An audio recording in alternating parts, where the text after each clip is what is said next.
Dear Kuya, NBSB. Yan po ang laging kinakantsaw sa akin ng mga kaklase ko noong high school.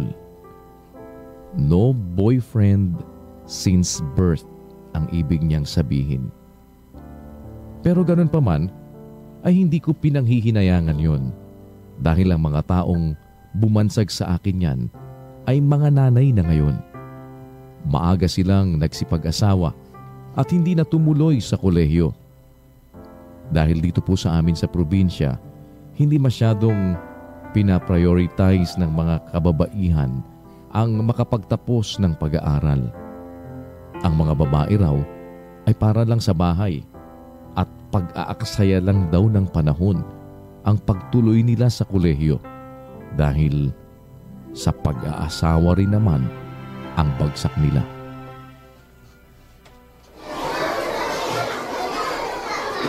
Hoy, Leia! Tignan mo si Junjun, oh! Kailan pa nakatingin sa'yo? Ano ba yan? Oo nga, no? Ay! Ano ba yan? Pansinin mo na kasi si Junjun. Kita mo, ikaw na nga lang walang boyfriend sa atin eh. Hoy, landi mo, bakla. Grabe ka naman. Ay nako, tigilan nyo nga ako. Hindi naman kailangan may boyfriend ka para pumasa eh. 1, 2, 3. Losya! Okay lang, dyan na nga kayo.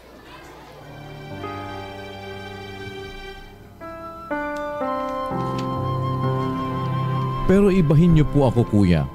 Gusto kong makapagtrabaho at makapagtapos ng pag-aaral at makahanap ng magandang trabaho para naman hindi na kailangang magsaka pa si Itay. Alam ko naman po kasing kahit hindi siya nagrereklamo ay napapagod na rin siya. Maaga rin po na nag-asawa ang dalawa kong kapatid na babae na mas matanda sa akin. Nakikita ko sa uri ng pamumuhay nila kung gaanong kahirap ang may asawa at anak. Lagi ring sinasabi ni Itay sa akin na hindi naman daw dapat ako pang makaranas bago ako matuto. Minsan, sa pagtingin lang sa mga mali ng mga taong nakapalibot sa akin, sapat na yon para may matutunan ako.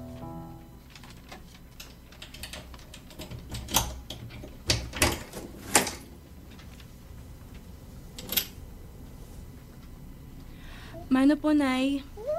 Kaawaan ka, anak. Kumain ka na, may ulam dyan sa mesa. Sige po. Nay! Sino kasi? Wala pa kasing kita si Romel eh. Baka naman may pera ka dyan. Wala nang panggatas si Joy, Nay. Leslie, wala nga akong mailalabas, anak. Kahit pigain mo ako, wala. Ano ba yan? Ikaw, Leia, napuno mo na ba yung alkansya mo? Baka pwede namang makahiram sa'yo. Ay, naku, Leslie, ano ka ba naman? Ipon ng kapatid mo yun, pambili niya ng sapatos sa graduation niya. Nay, importante ba yun? Mamamatay na sa gutom yung anak ko, iniintindi niyo pa yung sapatos? Sige ate, titignan ko mamaya. Ay, Leia, anak. Okay lang po yun, Nay. Kaya sinabi ko sa sarili ko na gagawin ko ang lahat para matupad ko ang mga pangarap ko. Nag-aaral ako na mabuti at hindi ko inaksaya ang panahon ko sa pakikipagrelasyon. Bukod pa rito ay dahil laging sinasabi ni Itay na ako na lamang ang pag-asa niya. Naging mahigpit din siya sa mga kabinataan sa amin na gustong mandigaw sa akin.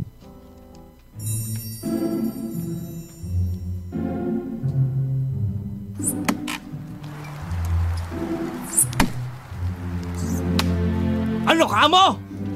Gusto mong ligawan ang anak ko? Opo, sana kung papayag po kayo. At ano yung dala mo? Puto po sana para po kay Leia. Ha? Bakit? Wala ba kaming pambili ng puto? Hindi naman po sa ganun. Ha?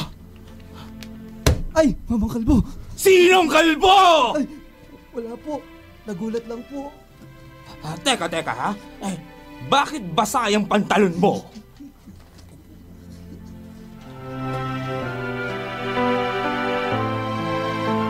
Kuya, nag-apply ako ng scholarship sa isang sikat na state university sa Maynila. Ang totoo po'y doon lang ako nag-exam at hindi na ako nagbakasakali sa ibang university. Pangarap ko kasi talagang makapasok doon. Dininig naman ng Panginoon ang panalangin ko. At isang araw, Tay! Oh, ano yun, anak? Ha? Ano gagawa mo dito? Tignan niyo po to, oh! Oh, ano ba yung papel na yan, ha? Teka, sandali, ha? Diyan ka na lang, ha? At maputik. Lapit na ako. Sige po. Tay, tatanggap po ako sa isang university sa Maynila. Mag-scholarship po ako! Talaga? Ang galing talaga ng anak ko. Halika you. nga dito. Ang swerte talaga namin sa iyo. Hindi po, no? Mas maswerte po ako sa inyo. Ay, ako anak. hindi ko maipaliwanag ang naramdaman ko noon, kuya. Masaya ako dahil pakiramdam ko ay ito na ang umpisa ng katuparan ng aking mga pangarap para kina Itay. Malungkot din ako dahil sa unang pagkakataon ay iiwan ko sila para mag-aral sa Maynila. Kasabay ng saya at lungkot na ito ay ang takot ko dahil haharapin ko na ang tunay na mundo. Ngayon ay ako lang mag-isa at wala si Inay at Itay para alalayan ako. Uy, girl! Alam mo ba yung bagong bukas na bar dun sa Malate? Balita ko, Ang dami maganda daw pupunta doon. na artista doon. Ako, di ba? Uy, ano ka ba, girl? Ang sarap Uy, puntahan. ang ganda ng outfit mo, Uy, ah. thanks. Thanks naman dyan. Ikaw na talaga. Uy, Leia. Punta kami sa Malate mamaya, ha? Sama ka. Kayo na lang. May gagawin pa kasi ako, eh. Ay, nako. Ayaw mo bang i-explore ang Maynila? Ang KJ mo talaga. May gagawin pa kasi talaga ako. Michelle, Sam, babawi na lang ako next time, ha?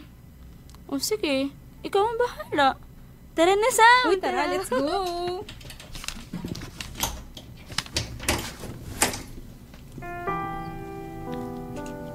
Kuya, naging payak ang buhay ko sa Maynila.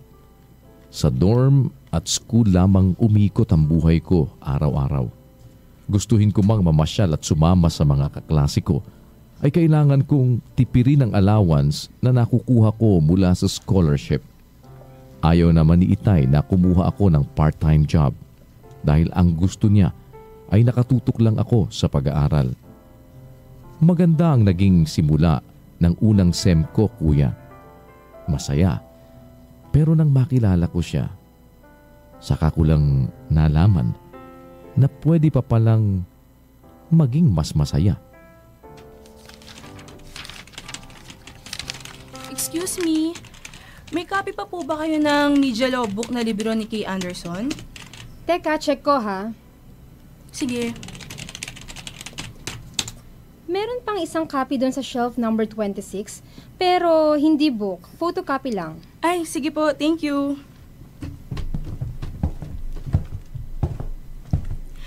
Ayun!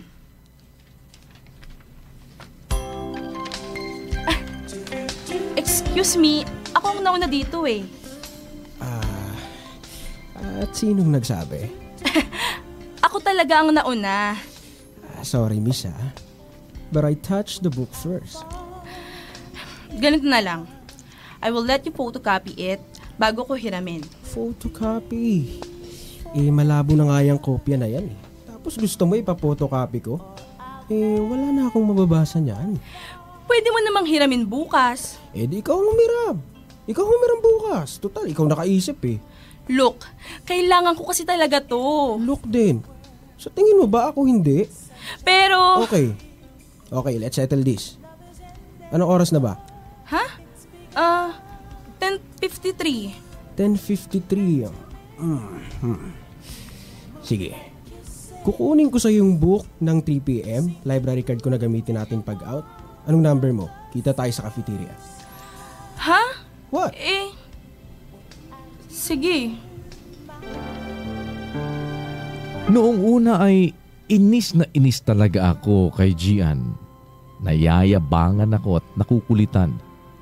Pero hindi ko alam kung bakit kahit ang alam niya lang gawin ay buwisitin ako, ay gustong gusto ko pa rin siyang nakikita.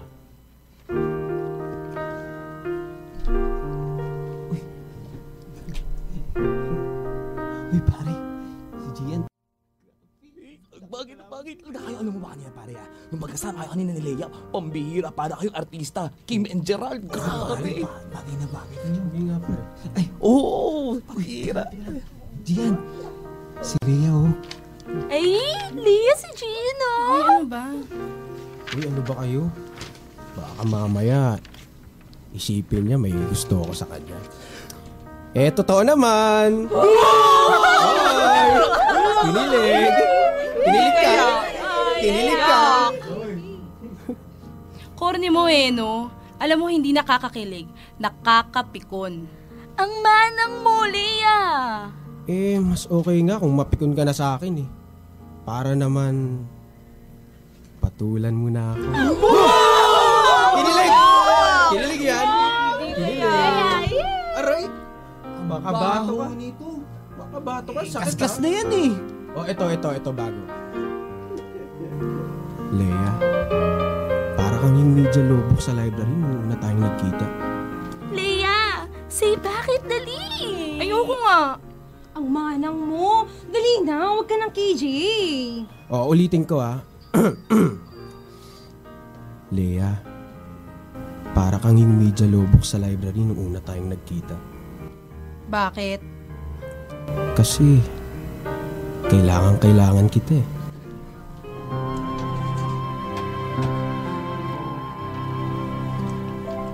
Gwapo at matalino si Gian.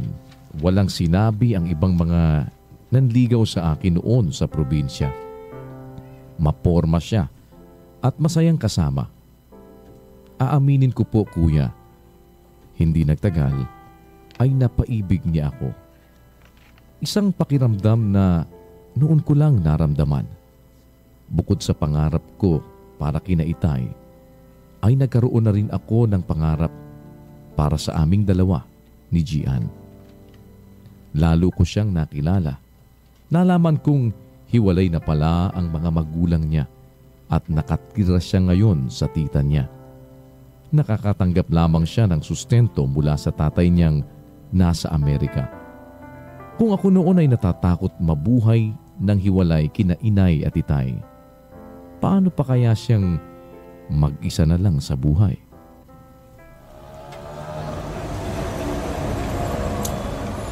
Sige na, Gian. Hanggang dito mo na lang ako ihatid. Malapit na naman yung dorm dito eh. O sige, pero mag-review ka sa psych ha. May exam daw kayo doon, sabi nila Michelle. Opo. Yari ka sa akin pag hindi mo na perfect. Sige na, ikaw talaga. Ingat ka pag uwi ha. Text mo ako pag nakauwi ka na. Sige. Mwah. Naging inspirasyon naming dalawa ang isa't isa. Pareho kaming mataas ang grades. Tuwang-tuwa sina Itay kapag nababalitaan nila ang performance ko sa school. Pero kahit minsan ay hindi ko sila binalitaan ng kahit na ano tungkol kay Gian. Alam ko kasing hindi papayag si Itay. Alam kong mali, kuya. Kaya lang, ayokong mawala sa akin si Gian. Mabait naman siya at alam niya ang mga limitasyon niya. Ang ayoko lang naman sa kanya ay yung mga barkadang sinasamahan niya. Hanggang sa nangyari na nga ang kinatatakutan ko.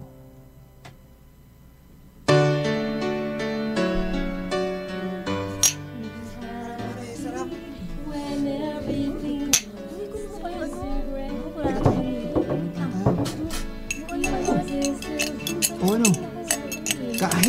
Kahit halik, wala. Eh ano? Ang tagal-tagal nyo na. Halos 1 taon na nga kayo ata eh. Tigilan mo ako, huwag mo ako tulad sa'yo. Ang sabihin mo, nababakla ka lang, Gian. Oo nga. Ako nga eh. Naka-score na kay Michelle eh. Baka maubos ko yung mga classmate ni Leia eh. Hindi ka pa nakakaisa sa kanya. Pambihira ka naman, no? Oh. Wala na bang masama doon, pari eh. Huwag ka nang maganyan. Mahal niyo naman na isa't isa, di ba? Ano ba kayo? Walang alam sa ganun yun. Inosente yun. Woo! Weak, Gian! Weak! Kuya, kilala ko po si Gian. May respeto siya sa akin. At alam kong hindi niya ako pipiliting gawin ang isang bagay na labag sa loob ko. Pero isang araw,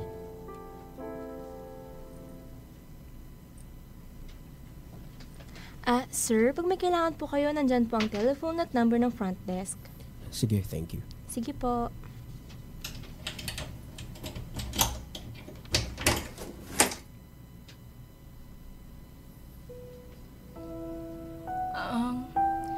Gian, akala ko ba may pupuntahan tayo? Ba't tayo nandito? Mahal mo ba ako? Anong klaseng tanong yan? Siyempre naman, oo. Leia, may tiwala ka sa akin, di ba? Teka, napapaano ka ba? Hindi naman kita pababayaan eh. Huwag ka mag-alala, akong bahala sa'yo. Gian, ano ba? Tumigil ka nga! Ayoko! Saglit lang. Ayoko! Aray! Leia!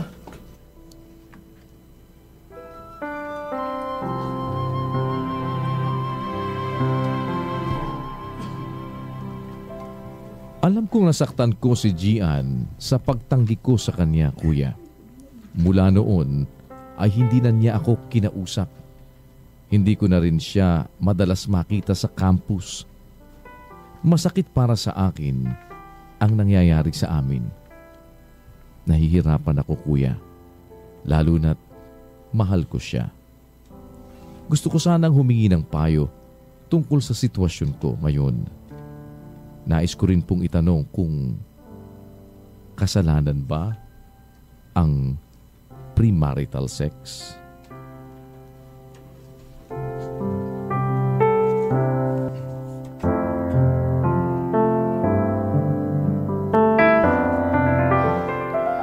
Yan po ang katanungan ni Leia at yan ang kanya ngayong ibig na maihingi ng kasagutan at ihingi ng payo, no?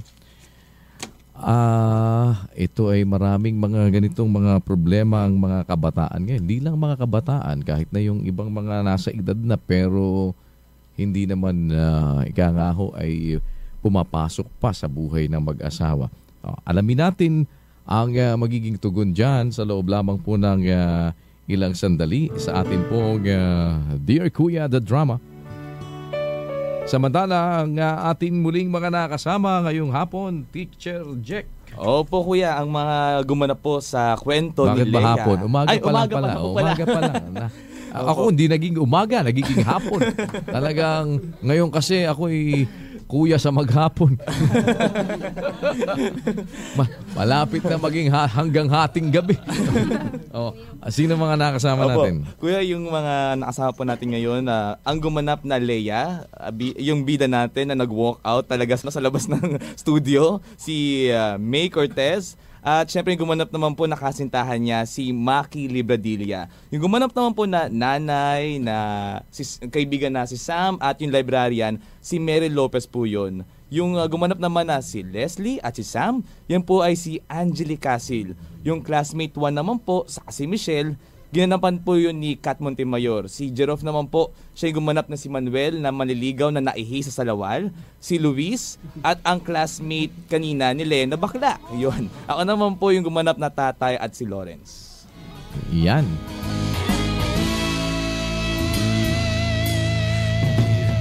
Kuya, may problema ang aking puso. Yan, problema ng puso at problema ng maraming mga nagtatanong ngayon. Siyempre, bibigyan tugon pa rin po ng mga katwirang nakasulat sa banal na kasulatan, kinasihang salita ng Diyos. Sa pamamagitan po ng ating resource person si Brother Eli Soriano. Bibigyan payo ang problema ni Leia at ganoon din ang kanyang katanungan tungkol sa premarital sex. Nagiging casual na ngayon yan no? Parang at masyado nagiging palasak na din sa mga kabataan. Kaya minsan ay nagbubunga ng maraming mga nabubuntis.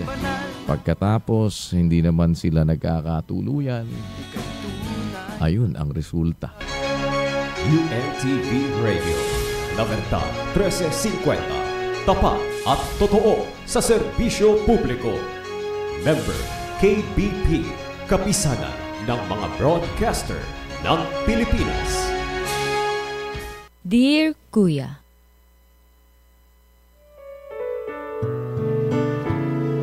sa pagkakataong ito, of course, antabayan na natin ang tugon naman. Bigay na natin agad ang tugon mula sa mga katwirang nakasulat sa banal na kasulatan. Kunin natin ang wisdom, biblically speaking. Ika nga ho, ay ano ba ang mga dapat nating malaman tungkol dito sa suliraning isinadula sa pamamagitan ng liham at istorya ni Leia. Kung kayo ay merong ding mga ibig na ibahagi at mga ihingi ng payo at itanong sa pamagitan po ng Dear Kuya The Drama, pwede kayong sumulat sa Dear Kuya 907 Philam EDSA Quezon City o di kaya ay mag-email sa dearkuya@untvradio.com. At kung maisadula namin ang inyong istorya, ay maaari din kayo magkaroon ng chance na mapili na bilang istorya para sa buwan o parang story for the month. At yan ho ay magkakaroon naman kami ng kaunting pakonsuelo sa inyo. Ano lang naman po yan, 10,000 pesos. Salamat po. Eto na ang tugon. Ready na ba yung mga ballpen? O, sulat nyo kung ano yung mga pwede nating review afterwards. O, lalo na para dun sa mga kabataan. O, dun sa mga tatay naman na nagmamaneho. Pagka nasa kalsada kayo, at least pag uwi nyo, meron kayong pwedeng ikwento, sabihin at i-share sa inyong mga anak. Eto po, muli si Brother Eli Soriano. Walang pinaka thrilling experience sa tao kundi yung sex. Sinasabi yan sa diksyonaryo ng tao. Lalo na yung period of orgasm, sinasabi na yan ay yung sexual intercourse, ang kanilang sinasabi ron. That is the greatest joy of man. Speaking of earthly things, ay ano yan yan ang kumbaga, nakakatril sa tao. Kaya mayroong mga tao, for the sake of sex, binibigay yung kanilang pera, binibigay yung buong kayamanan, for the sake of sexual enjoyment, namumuhunan sila ng buhay, ng karangalan, kuminsan. Yan ay napakaligaya para sa tao yung sex, no? Yan, alam mo, kaya ganyan yan. Kasi, yan ay paraan ng Diyos para yung tinatawag nating procreation. Ibig sabihin yung pagpaparami ng tao. Kaya yan, ginawa ng Diyos na sagrado yan yan, isang bagay na banal para sa Diyos na hindi dapat gawin parang biro-biro. O kaya pwedeng gawin sa tabi-tabi, parang biruan lang, okay na. Hindi ganon. Ang responsible na sex relationships, may kasama yan na responsibility mula sa Diyos, sa sosyedad, at sa sarili, at sa partner mo. Yan responsibilidad na hindi lang pleasure ang hanap mo, kundi pag ginagawa mo yung sex, kasama na yung responsibility. Meron ka dapat na awareness doon sa responsibility na magiging, kasi pag nakipag-sex ka sa isang babae, nagkaroon ka ng experience, o kaya sa isang lalaki, ikaw halimbawa, nakipag-sex ka, magkakakilala na kayo At eventually, hahanapin mo yun Magkakaroon ng urges para hanapin mo yun. maybe with the same person, kung ikaw ay talagang malinis ang budhi mo, kailangan makita mo na agad yung responsibility na pagka nangangailangan yung partner mo, may responsibility ka. Pag nangangailangan ka, may responsibility yung partner mo. You cannot just ignore your partner once you entered into that relationship. May sinasabi ang Biblia na nananagutan ka na kung lalaki ka o babae ka na ibigay yung nararapat sa iyong asawa. Sa unang Korintos 7, ganito sinasabi sa versikulo 3. Ibigay ng lalaki sa asawa ang sa kanya'y nararapat, at gayon din naman ang babae sa asawa. 4. Ang babae ay walang kapangyarihan sa kanyang sariling katawan, kundi ang asawa, at gayon din naman ang lalaki ay walang kapangyarihan sa kanyang sariling katawan, kundi ang asawa. 5. Huwag magpigil ang isa't isa maliban kung pagkasunduan sa ilang panahon upang kayo'y mamalagi sa pag-aayuno at pananalangin. At muling kayo'y magsama. Baka kayo'y tuksuhin ni Satanas dahil sa inyong kawalan ng pagpipigil. Tamo, meron sinasabi diyan si Pablo na pagpipigil. Pero in spite of that, meron siyang unang sinabi na ibigay ng lalaki sa asawa ang marapat, gayon din naman ng babae. Wala kang kapangyarihan babae sa iyong katawan, maliban sa asawa mo, ganon din naman ng lalaki, maliban sa kanyang asawa. Huwag kayong magpipigil sa isa't isa, malibang pagkasunduan. So, laging ang relationship nyo mutual. At kailangan meron ding pagpipigil. Hindi naman kahit kailan nyo gusto, gagawin nyo na, no? Ang tinutukoy dito ni Pablo, yung kailangang sexual ng isa't isa, no?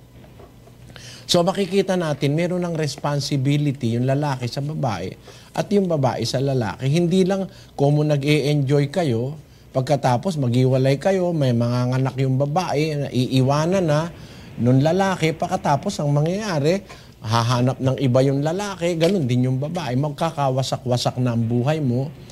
At ito ang resulta ng irresponsible sexual relationships ng lalaki at ng babae. Kaya yung tanong mo, okay ba yung free marital sex? Sa Biblia, hindi sinasang-ayunan ng Biblia yan. Kailangan bago ka makipag-sex, siguraduhin mo na tied up na kayo. You will cleave to each other. Whatsoever God has joined together, let no man put asunder. Pagka kayo'y united as one flesh, meron na kayong responsibility. Kaya tawag sa mag-asawa, yung babae, yun ang better half mo, yung asawa mo, better half mo. One half, it explains your union. Kayo'y isang laman. At yun ay ginagawa under God's way. It is God who ordained the union of a man and a woman to perpetuate the species of mankind in the process of procreation. Kaya dapat, ang kailangan dyan ay huwag kang makikipag-sex ng hindi ka nakatali. Pwede kang iwan ng lalaki. Pag hindi ka nagustuhan, pwede kang iwanan, pabayaan ka na lang. Yung virginity mo, hindi mo na maibabalik. Sa lalaki, walang nawawalang ganun, ano? Pero sa babae, meron. If you lose your virginity, sometimes nagiging reproach ito sa'yo. Parang kapintasan na ito habang buhay mo, kahit sino pang lalaki ang makuha mo, maaari ipinta sa'yo. Ano makuha naman kita, hindi ka naman virgin eh. Lagi na lang pag-uusapan nyo yan. So treat yourself, if you are a woman, as a sacred creation of God, na kung ibibigay mo yung sarili mo sa isang lalaking sigurado ka na hindi ka lang lulukuhin o hindi ka niya pababayaan. Ganun kapatid ang ano dyan sa Biblia. Kasi sa Biblia, bawal nga mag-asawa dun sa Israel, bawal nga sa kanila mag-asawa ng lamas eh. Yung lamas na, kapatid na Joseph, no? Mm-hmm. Yung babae na hindi na virgin. Kung Israel ang pag-uusapan, bagay, sa atin, panahong Kristiyano na ngayon, iba na. Opo. Pero nung una, stricto talaga. Bawal mag-asawa ka sa lamas at saka sa hindi na dalaga. 21:14 ng Levitico. Sa bao o inihiwalay, sa lamas o patutot ay huwag siyang mag-aasawa, kundi sa isang dalagang malinis sa kanyang sariling bayan, mag-aasawa siya. Batas sa pag-aasawa sa Israel, lalo na dun sa mga Levites. Sa bao o sa inihiwalay o sa lamas o sa patutot, huwag siyang mag-aasawa. Kundi sa isang dalagang malinis sa kanyang sariling bayan, mag-aasawa siya. Tamo? Kaya kung ikaw ay babaeng may takot sa Diyos at may pagpapahalaga sa sarili, hindi mo ibibigay yung sarili mo sa isang premarital sex. Ganun yun, kapatid.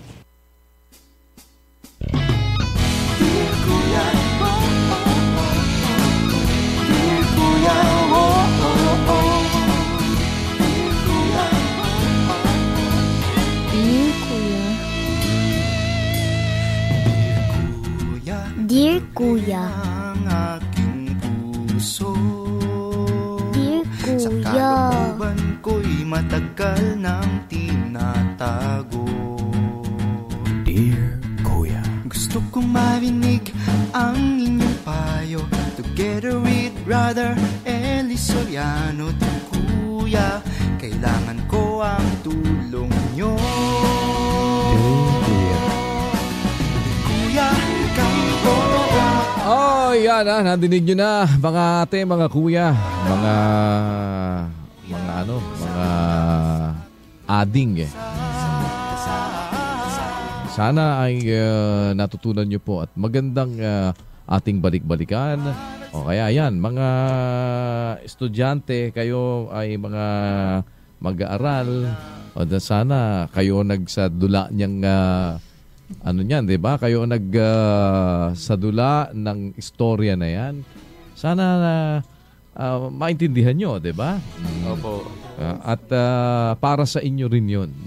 Hindi naman kumbaga parang kayo din na makikinabang, 'di ba? Kung especially yung mga nadidinig natin na mga wisdom mula doon sa katwirang kinasihan ng Diyos sa Biblia ay sa puso natin sa buhay natin. Hindi naman 'yun pagtuturo sa atin ng isang bagay na makakasama sa atin.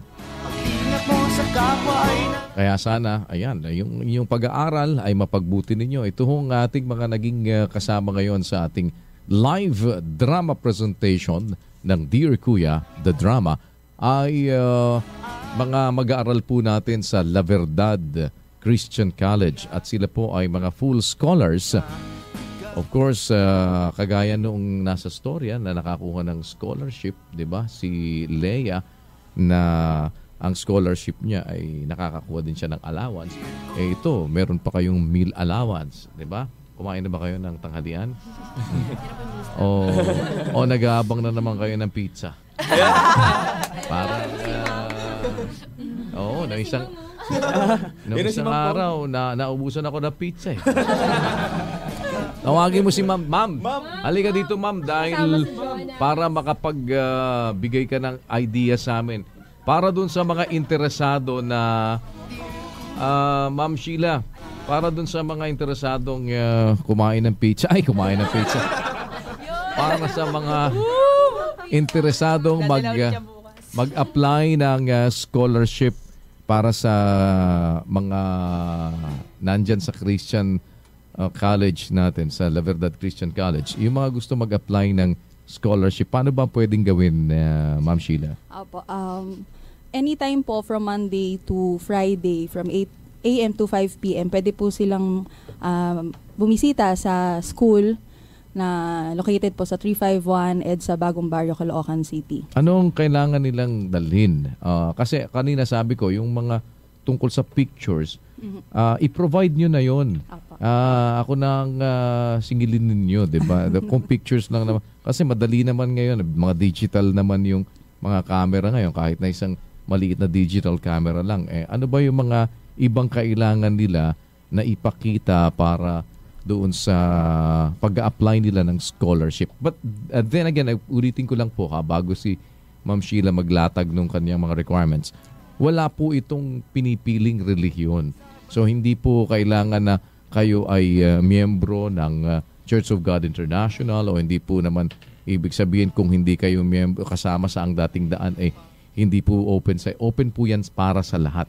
Yung ating scholarship sa college education na atin pong ibinibigay. Ano yan, Ma'am Sheila, ating mga kailangan? Ang mga requirements lang naman po, magdala lang po sila ng photocopy po ng kanilang report card, or kung nakapag-college na po sila sa ibang school, they can bring their transcript of records or certificate of grades or copy of grades.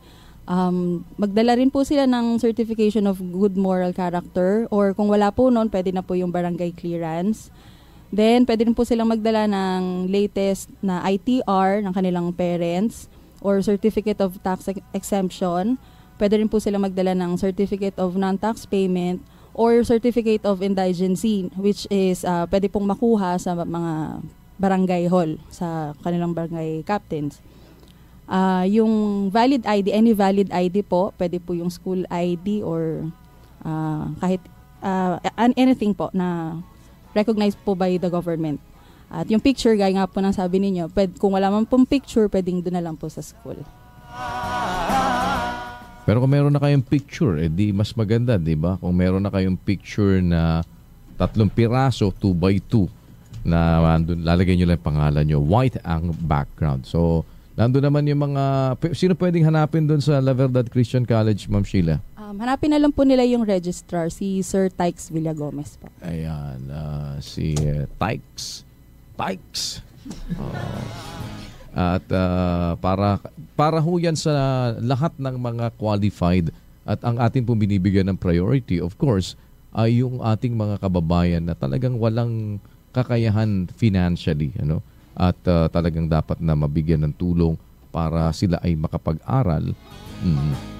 At pwede din kayong lumiham sa atin o yung ating mga nangangailangan ng wheelchair. Pwede kayong sumulat sa atin sa 907 Philam EDSA Quezon City, o kaya ay sa email address natin, dearkuya@untvradio.com. O kung meron kayo halimbawang nakita na tingin ninyo, kailangan ito, matagal na ito, nangangailangan ito ng wheelchair, kahit hindi po kayo. So ipagmalasakit ninyo yung atin pong mga kapwa-tao na nasa inyong mga lugar. Ang Kamanggagawa Foundation kasama ang ADD Foundation sa pamamatnugot po ni Brother Eli Soriano ay nagbibigay din naman ng mga wheelchairs dun sa mga nangangailangan talaga. Sumulat lang po kayo para malaman naman namin. Hindi naman ho kami pwedeng manghula, di ba? At hindi naman basta-basta pwede kami mag-ikot na lang, basta na mag-ikot. Wala na po kaming gagawin sa buhay namin kundi umikot na lang at maghanap ng mga nangangailangan ng wheelchair. But just the same, we are also doing kung ano man po yung pwede namin magawa to see kung sino yung mga talagang may mga pangangailangan. Pero pwede nyo pong gawin yan at makipag-ugnayan po kayo sa amin at itawag nyo or sumulat po kayo sa 907 Philam EDSA Quezon City o kaya ay sa dearkuya@untvradio.com. At ating text line na 0999-9794-777 para po dun sa mga gustong mag-text sa atin at maipaalam nyo naman sa amin kung anong area kayo nandun. Gusto lang ho din namin ma-monitor dahil we are doing a survey para po doon sa pag-adjust natin ng ating signal sa iba't ibang lugar sa Pilipinas. Pati na rin ho doon sa mga nasa iba-ibang mga bansa para alam namin kung ano po yung mga naabot natin. At bukas, nag-aanyaya kami sa inyo. Of course, lagi ho kayong sumubaybay sa ating palatuntunan. 9 in the morning hanggang 12 ng tanghali, mapapakinggan nyo po ang programang Dear Kuya. Kinapapalooban ng mga bagay na ating mapapakinabangan.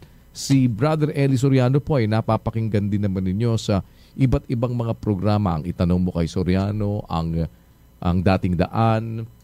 Meron po yan mamaya alas 1:30 hanggang alas 3:45 ng hapon. Mamayang gabi meron din alas 8. Pati po sa UNTV, dire-diretso po yan. Maraming mga bagay na matututunan tayo, lalo na yung mga mahalagang katwiran na kailangan ho nating maging gabay para sa ating paglalakbay sa buhay na ito. At nang sa ganon, maging malaman natin yung ating mga direksyon. At kagaya ng aming encouragement sa inyo, sana po ay bigyan nyo ng pansin. Please read your Bible. Kung wala po kayong Bible, sumulat kayo sa amin para mapadalan ho namin kayo ng libreng kopya libreng sipi ng banal na kasulatan para lang ho mabigyan natin kayo ng pagkakataon. Di ba parang sabi nila, please, meron ganun, ano ba? Instead na ganun ho, sa amin ho, please, read your Bible. Napakalaking bagay ho ng magiging giya sa ating mga buhay na may guidance tayo ng mga katwiran, ng mga salita ng Diyos. Instead of reading so many other things and reading materials na kung minsan ay nagpapagulo pa sa isip natin. Baka bukas makalawa, pagkababasa nyo ng kung ano-anong mga artikulo na minsan ay nagbibigay pa ng duda sa iba sa existence ng Diyos. Diba? Diba, good morning, Madam Senator Miriam Santiago. Diba? So, mas makakabuti po yan para sa bawat isa sa atin. So, sa ngalan po ng ating mga naging kaantabay today at sa lahat ng mga mag-aaral ng La Verdad Christian College at kay Teacher Jack. Mamaya may programa si Teacher Jack na alas 12:30, no? Opo, kuya. Hanggang 1:30 ang student hour. Yan. At first year na ng kailan? First year ng anibersaryo na pala ng UNTV Radio La Verdad. Pero today ba? Is it today? January 16 ba ngayon? Ay, kahapon. Kahapon, okay. Kahapon pala. Oo, naka-1 taon na pala si Station Manager Annie Rentoy. Ayan. So, may pakain ka palang, Ma'am Annie, ang Station Manager ng Radyo La Verdad 1350 si Ma'am Annie Rentoy. Kaya pala maraming tao ngayon dito, no? Kaya maraming tao dito. Of course, magpapasalamat po tayo sa Panginoon sa isa pang muling magandang pagkakataong ibinigay sa atin for today na tayo po ay magkaugnayan at magkaroon po kami ng pagkakataong makapagbahagi sa inyo at makapaglingkod sa inyo. At nagpapasalamat tayo sa Panginoon sa time na naisi-share sa atin palagi ng ating pong resource person, si Brother Eli Soriano. Hanggang bukas na muli, God willing, sa atin pong palatuntunang Dear Kuya, makakasama niyo po kami. Ako po ang inyong Kuya Daniel. Sana ingatan tayong palagi ng Panginoon at maraming salamat sa Diyos sa pagkakataong makapaglingkod sa inyo. Dear Kuya, Dear Kuya,